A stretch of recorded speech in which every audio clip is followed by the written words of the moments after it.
থাকে তো একজন উপস্থিত থাকবে বাড়ি পাহারা দেওয়ার জন্য। ইতিমধ্যে আনসারী এক সাহাবীর সাথে সাকিব গোত্রের এক সাহাবীর সাথে নবী করিম সাল্লাল্লাহু আলাইহি ওয়াসাল্লাম ভাই ভাই সম্পর্ক বানাই দিলেন। জিহাদের ময়দানে ডাক আসলো, সাকিব গোত্রের সাহাবী আল্লাহ রাসূলের সাথে জিহাদে চলে গেলেন। বাড়ির দায়িত্ব গ্রহণ করলেন মদিনার আনসারী সাহাবী। তিনি ওই ফ্যামিলির জন্য বাজার করে তরিতরকারি কিনে খাবার দাবার কিনে বাড়িতে পৌঁছে দেওয়ার নিমিত্তে বাড়িতে গেলেন। গিয়ে দেখলেন স্বামী বাড়ি নাই, বাড়িতে থেকে চলে গেছে জিহাদের ময়দানে। আর ওই সাকিফিয়ান যে সাহাবী তার স্ত্রী গোসল করে তিনি কাপড় নাড়তেছিলেন, পিছন দিক থেকে তার চুলগুলা প্রদর্শিত হচ্ছে দেখা যাচ্ছিল। আনসারী সাহাবী বাড়িতে গেলেন, খালি বাড়িতে মহিলা একা। চুল দেখে মনের মধ্যে ওয়াসওয়াসা তৈরি হয়েছে, চুলের সৌন্দর্যটা তাকে আকৃষ্ট করেছে। সাহাবী যুগের মানুষ হলে কি হবে? শয়তান ধোঁকা দেওয়ার সম্ভাবনা নাই? আরো চিল্লাই বলে ধোঁকায় পড়েছে, চুলের মায়ায় পড়েছে। সামনে এগিয়ে গেলেন, হাতের মধ্যে চুম্বন করেছেন। তিনি তার হাতকে স্পর্শ করে যখন চুম্বন করেছেন, মহিলা বললেন, তুমি তোমার ভাইয়ের খেয়ানত করলে। তোমার কাছে তোমার ভাইয়ের স্ত্রী ছিল আমানত, তুমি আমানতের খেয়ানত করেছো।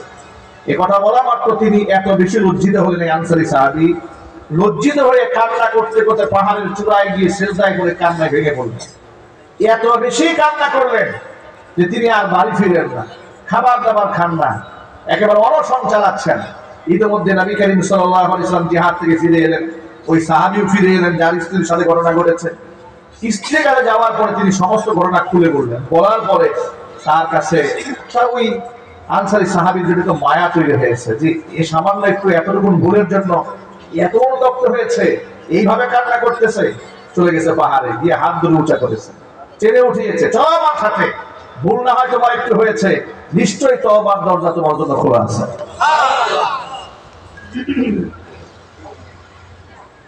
হাত ধরে টেনে নিয়ে গেলেন আবু বকরের কাছে।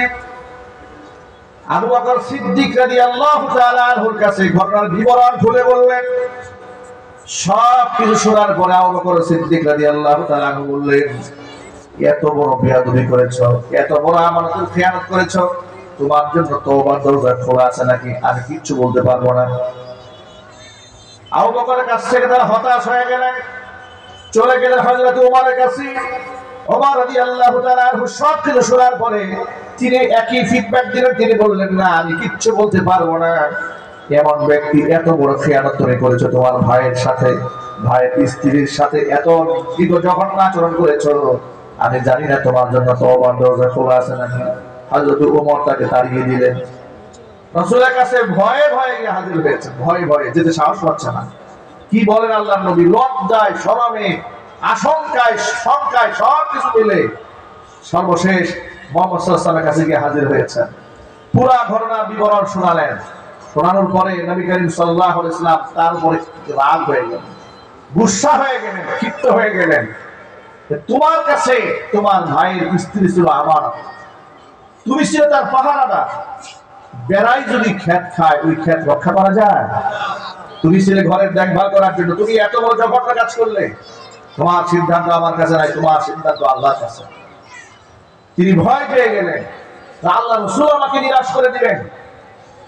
প্রিয় ভাইরা আমার, আবু বকর ওমর আল্লাহর নবী রাহমাতুল লিল আলামিন যখন সকলে তাকে নিরাশ করে দিলেন, তিনি সেখান থেকে বের হয়ে আবার পাহাড়ে চলে গেলেন। সেখানে গিয়ে আবার পাগলের মতো কান্নাকারি শুরু করলেন। এই প্রেক্ষিতে আল্লাহ তাআলা কোরআন শরীফের আয়াত নাযিল করলেন।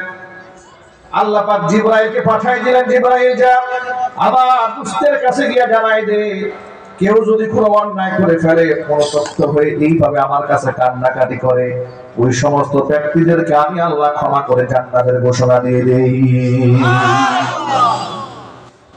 এই হচ্ছে আদম আলাইহিস সালাতু ওয়াস সালামের সিফাত, আদম সন্তানের সিফাত। এটাই হওয়া উচিত। ভুল হবে কিন্তু সে অনুতপ্ত হবে, কিন্তু যুক্তি দাঁড় করিয়ে ভুলের উপর অবিচল থাকবে না। যেটা করেছে শয়তান, যেটা কে করেছে? শয়তান করেছে। নির্দেশ প্রদান করা হলো আদমকে সিজদা দাও। শয়তান যুক্তি দাঁড় করিয়ে বলো, আসজুদু লিমান খালাকতু তিনা, মাটি দিয়ে বানাচ্ছ, তাকে আমি সিজদা দেবো? আমার একটা প্রেস্টিজ আছে না, আমার একটা মান সম্মান আছে না?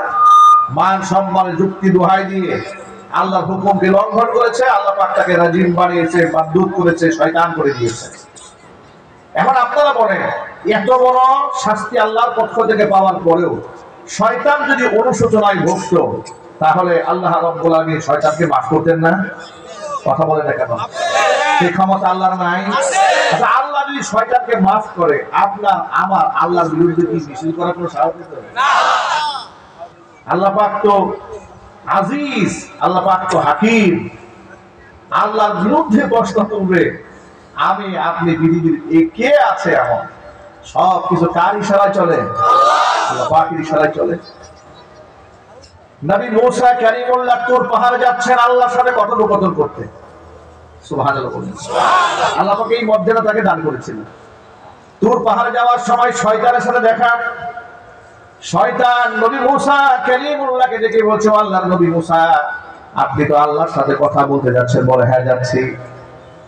আমার পক্ষ থেকে ছোট্ট একটা আবদার আছে। আল্লাহকে বলবেন আমি তওবা করতে চাই। আমার জন্য কি তওবার দরজা খোলা আছে নাকি? একটু আল্লাহকে বলবেন। মুসা কালিমা বললেন, কোনো অসুবিধা নেই, আমি বলবো।